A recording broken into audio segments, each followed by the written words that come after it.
বিশাল মরুপথ, পাহাড়ি পথ পাড়ি দিয়ে তায়েফের মরুজমিনে গেলেন কোরআনের দাওয়াত নিয়ে, ইমানের দাওয়াত নিয়ে।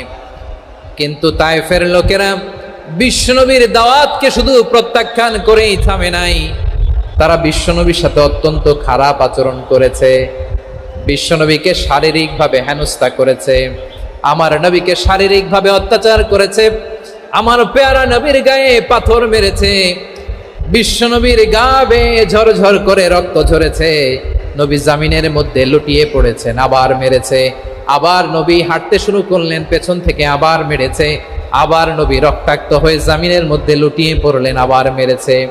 বিশ্বনবীর মতো এত সুশ্রী মানব, বিশ্বনবীর মতো এত শুভ্র মানব, বিশ্বনবীর মতো এমন চমৎকার দেহাবয়ব দিয়ে রব্বুল আলামিন কাউকে বানান নাই।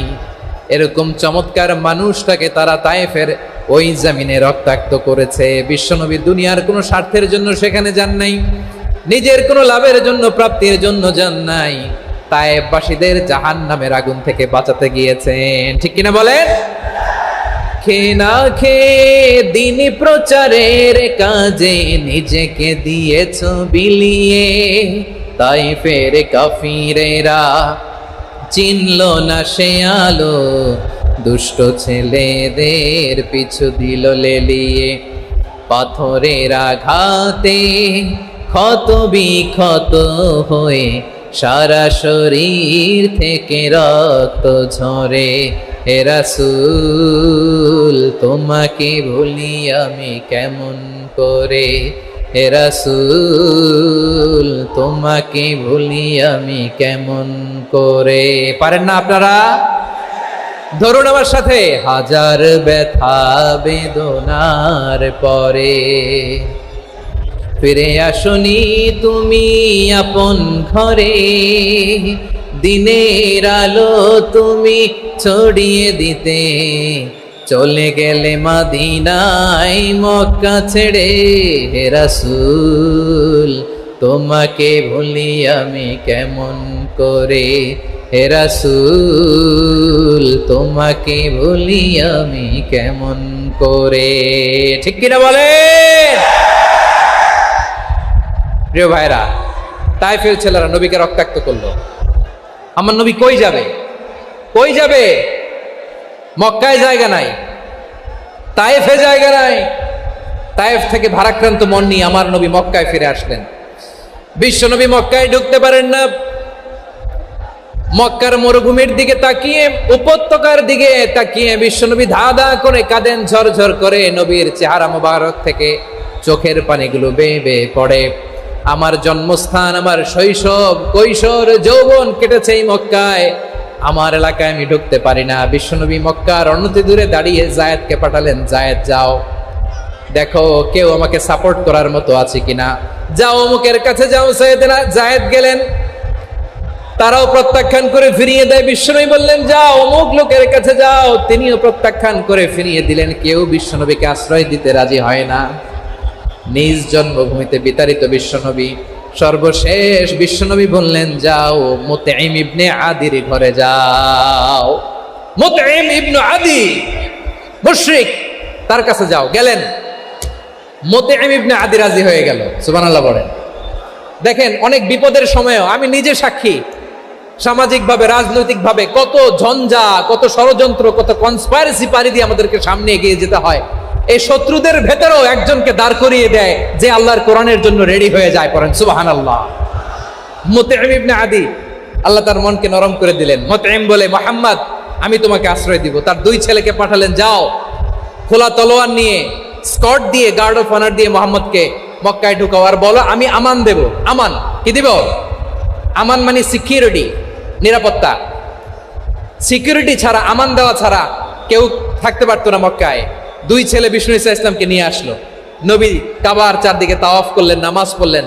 আবু জাহেল, উতবা, শাইবা, ওয়ালিদ ইবনে মুগীরা সবাই দেখে, কেউ কিছু করতে পারে না, কারণ মুতঈম ইবনে আদি ঘোষণা দিয়েছেন আমি মুহাম্মদকে আমান দিয়েছি, মুহাম্মদের গায়ে যেন কেউ স্পর্শ না করে। আওয়াজ করে পড়েন সুবহানাল্লাহ।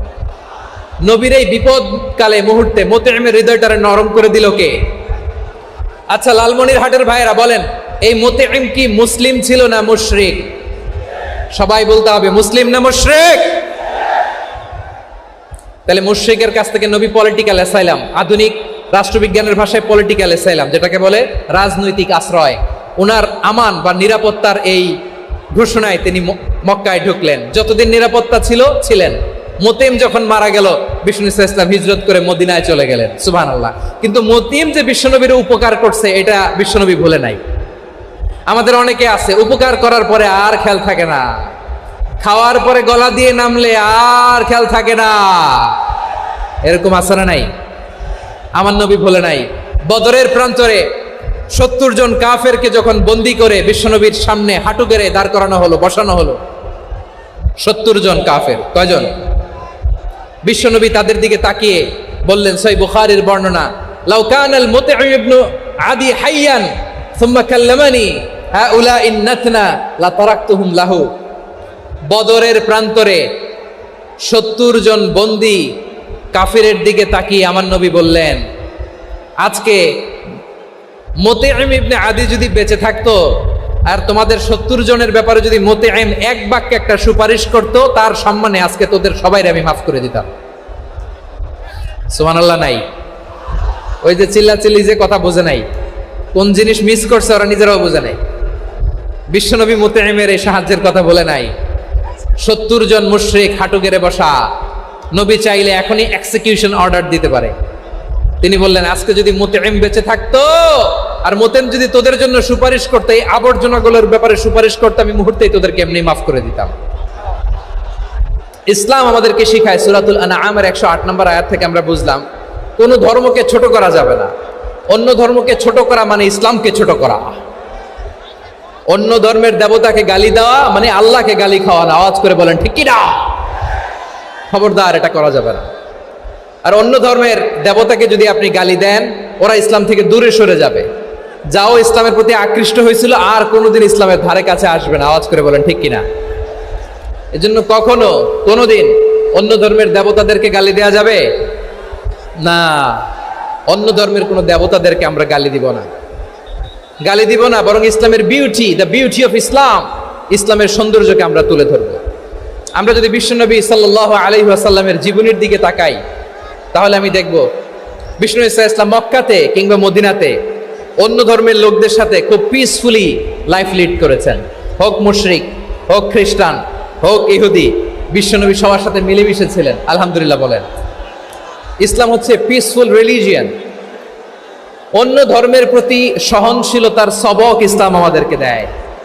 কিন্তু প্রতিটি মুসলিমের এটা মনে রাখতে হবে, আল্লাহর কাছে পছন্দনীয় গ্রহণযোগ্য ধর্ম, জীবনাদর্শ একটি, সেটা হচ্ছে ইসলাম। আওয়াজ করে বলেন সেটা কি? লালমনিরহাটের ভাইয়েরা আওয়াজ করে বলুন, আল্লাহর কাছে মনোনীত ধর্ম একটি, সেটা কি? এজন্য রব্বুল আলামিন বলেন, ইন্নাদ-দীনা ইনদাল্লাহিল ইসলাম।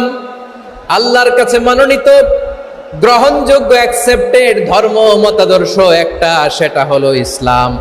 ইসলাম ছাড়া অন্য কোনো ধর্ম যদি কেউ তালাশ করে, তার ওই ধর্ম আল্লাহ গ্রহণ করবে না। ওমাই ইয়াবতাগি গায়রাল ইসলামি দীনান ফালাই ইউকবালা মিন ওয়া হুয়া ফিল আখিরাতি মিনাল খাসিরিন।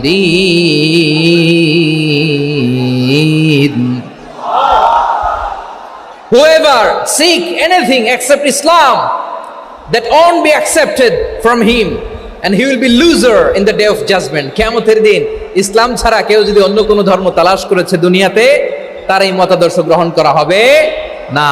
and he will be loser, সে হবে লুজার, ক্ষতিগ্রস্ত। হাই হাই কোম্পানির ম্যানেজার, ওর আমও শেষ, সালাও শেষ। আওয়াজ করে বলেন ঠিক কি না? এজন্য ইসলাম পেয়ে আমরা খুশি না বেজার? প্রত্যেক নামাজ শেষে আমরা আল্লাহরে বলি, আল্লাহ রাদিতু বিল্লাহি রাব্বা ওয়া বিল ইসলামি দীনা ওয়া বি মুহাম্মাদিন নাবিয়ান ওয়া রাসূলা। ও আল্লাহ, তোমারে রব হিসেবে পেয়ে আমরা খুশি। ও আল্লাহ, ইসলামকে ধর্ম হিসেবে পেয়ে আমরা খুশি। বিশ্বনবীকে আমাদের রাসূল পেয়ে আমরা খুশি। ঠিক কিনা বলেন? ইসলাম ছাড়া অন্য কোনো ধর্ম আমরা গ্রহণ করব না। ঠিক কিনা বলেন? আল্লাহর কাছে অ্যাকসেপ্টেড রিলিজিয়ান একটা, সেটা ইসলাম। তো বিশ্বনবী সাল্লাল্লাহু আলাইহি ওয়াসাল্লাম মক্কাতে কিংবা মদিনাতে খুব পিসফুলি